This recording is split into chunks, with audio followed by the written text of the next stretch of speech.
ሰላም ጤና ይስጥልኝ ቻናል ተከታዮች እንዴት ናቸው? ደህና ናቸው? እኔ ጋለሁ እግዚአብሔር ይመስገን ሁሉ አማን ሁሉ ሰላም ነው።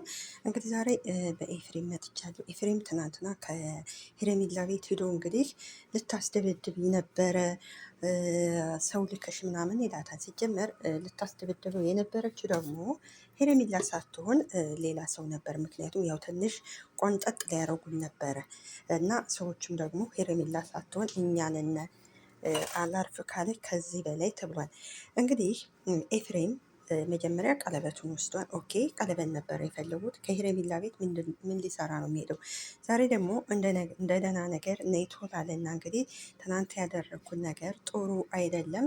ስለዚህ ነይ ልሳምሽ ነይ ምናምን፣ አንቺ ቆንጅዬ ነሽ፣ ለራስሽ ህይወትን ጀምሬ፣ አብርሽና ኤፍሬም ከሩታ ጋር ነው ያለው፣ ልጁን እያሳደገ ነው ምናምን ምናምን መባል። ስለዚህ አንተ የወንድምህ ሚስት ነበረች። አሁን ላይ እንደዚህ ቢሆንም የወንድምህ ሚስት እንዴት ነው አንተ ቆንጅዬ ነሽ ምናምን ታምሪያለሽ ለራስሽ ህይወት ምናምን እንደገና ከዛ ላይ ደግሞ ነይ ልሳምሽ።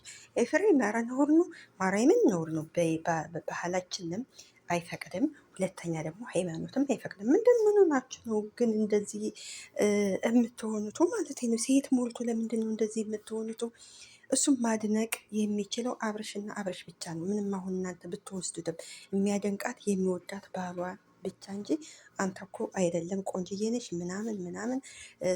ስራ ካላት ስራዋን ጀግንነቷን ልታደንቅላት ትችላለህ እንጂ ቆንጆ ነሽ እኔ ልሳምሽ። እሷ ግን በጣም ጠንካራ ጎበዝ ስለሆነች ያው ነግርሃለኝ። ጊዜው ቢረዝምም ያኔ በራሱ የሚወስነውን አብርሃም የሚስቀውን እሱን እመነኝ ሄረሚላ ምን አለች በለኝ እመልሰዋለሁ ብላለች። ኤፍሬም ብታርፍ የራስህን ህይወት ብትኖር ልጅቱ ምን አድርጌ ነው የምትለው? ምን አድርጌ ነው የምትላት? የራስህን ህይወት ለምን አትኖር? በቃ አዎ ቆንጆ ናት።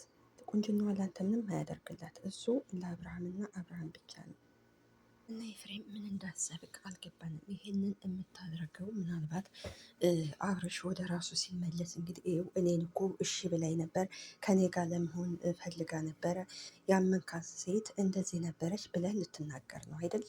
ስለዚህ የምታደርጋቸው ነገሮች እንደው ነውር ነው። ትናንትና ቡዜም ነግራለች፣ ለስምህም ቤተሰቦቻችንም ደግሞ ስም አታጥፋ እባክህ፣ የራስህን ህይወት ኑር ብላለች አይደለ? ልጅቷን ሄረሚላ እንደሚሉ መተህ እንደዛ ማድረግህ ኔቶ ትናንትና የሰራው ስህተት ከገዛ ቤቷ ምሳሌ ሄረሚላ ናት ያስደበደበችን ካልከኩ ኖርማል ከቤቷ መሄድ ሳይሆን ከውጭ ጠርተህ ማናገር ነበረበት። ሲጀምር እሷ ሳትሆን ሌላ ሰው ነው እንደዚህ አላርፍ ስላልክ ለአንተ ትንሽ ያኔ ቆንጠጥ ነው ያደረጉ። ሲጀመርም ሰዎቹም ተናግሯል፣ ሄረሚላ አይደለችም ብለዋል።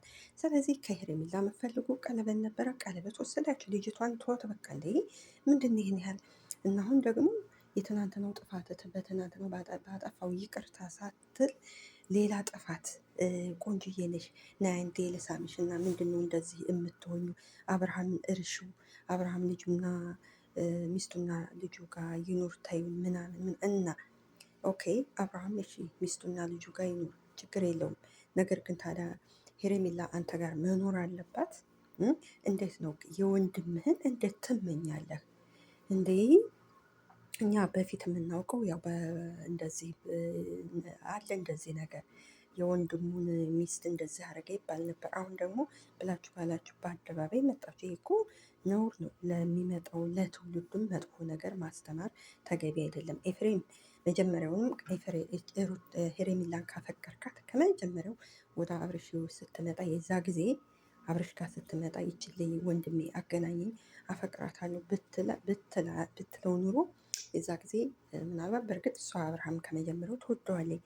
ግን አሁን እንዴት ነው የወንድም ቢያንስ እኮ ባይሳካ ነው እንጂ ከወንድም እኮ አርግዛ ነበረ። በእናንተው እንዝላልነት ያው አንተራለች ልጁ ያው አልተሳካም። ስለዚህ እንዴት ነው የወንድምህ ከወንድምህ ጋር የነበረች ሴት ወንድምህ የሚወዳት ወንድም እንደገና ደግሞ ወንድምህን የምትወደውን ሴት እንደዚህ የምታደርገው? በእርግጥ እሷ እየነገረች ነው። እና እሷ እንግዲህ መቼም ቢሆን እኔ የወንድምህ ሚስት ነኝ። አብርሃምን አሁን እንደፈለጋቸው ያድርጉት። አንድ ቀን ግን ወደ ራሴ እመልሰዋለሁ እመነኝ ብለሃለች። የዛ ጊዜ ምን እንደምትሆን እናያለን። ስለዚህ ከልጅቷ ህይወት ውጣና የራስህን ህይወት ኑር። ቀለበት ነበር የፈለጋችሁት፣ ቀለበት ብላችሁ ወስዳችኋል። እንዲሁም ትናንትና ዳኒ ሲጠይቀው አብርሽን ምንድን ነው ያለው? አብርሃም ኤፍሬምና ሩታ አውልቅ ስላሉኝ ነው ያወለኩት ብሏል። አያችሁ እናንተ እንዳላችሁ ነው። ልጁ አያደርግም፣ ምክንያቱም ልጁ የዋ ስለሆነ። ስለዚህ ወንድምህ የዋ ስለሆነ ወንድምህ አሁን ባለበት ሁኔታ መቼ የማያውቅ ብለህ የወንድምህን ሚስት የነበረች ሴት መመኘትህ በጣም ይሄ ነውር ነው፣ እውነት ለመናገር ከሆነ። ስለዚህ ኤፍሬም የራስህን ህይወት ነው፣ በቃ ከጨዋታው ውጣ፣ ከጨዋታው ውጣ። ለራስህ እንደ ጊዜ ከሩታ ቤት አንዴ ከሄረሚላ ቤት አትል። ቡዜ ትናንት ነግርሃለች። ከሩታን ቤት ስትሄድ ታገኛለች፣ ከሄረሚላን ቤት ስትመጣ ታገኛለች። ስለዚህ ከልጅቷ ምን ፈልገህ ነው ብላ ጠይቃ ነበረ። እህትህን ደግሞ ታላቅ እህት ነበረች እና እንደዛ ማናገር ተገቢ አይደለም። ቢያንስ እንደው ክብር ብትሰጣት ምን ችግር አለ? እንደዛ እያረክ እህትህን ምንጭቅጭቅ ከምታረግ። ያም ሆነ ይህ ልጅቷ ሄረሚላ የዋ ስለሆነች ነው እንጂ እኔ ሲላት መሄድ የለባትም። እንግዲህ በኋላ እንደማትሄድ ተስፋ አደርጋለሁ። ምክንያቱም ልጁ ባለፈው ከመጀመሪያው ገና አብርሽን ሊወስዱ ሲሉ ቤት ሄዱ ሲያደርግ የነበረውን ሁላችንም አይተናል። እና ልቦና ይስጠን እንላለን። እናመሰግናለን። ቤተሰብ ላይክ፣ ሰብስክራይብ በማድረግ አበረታቱኝ። ባይ ባይ።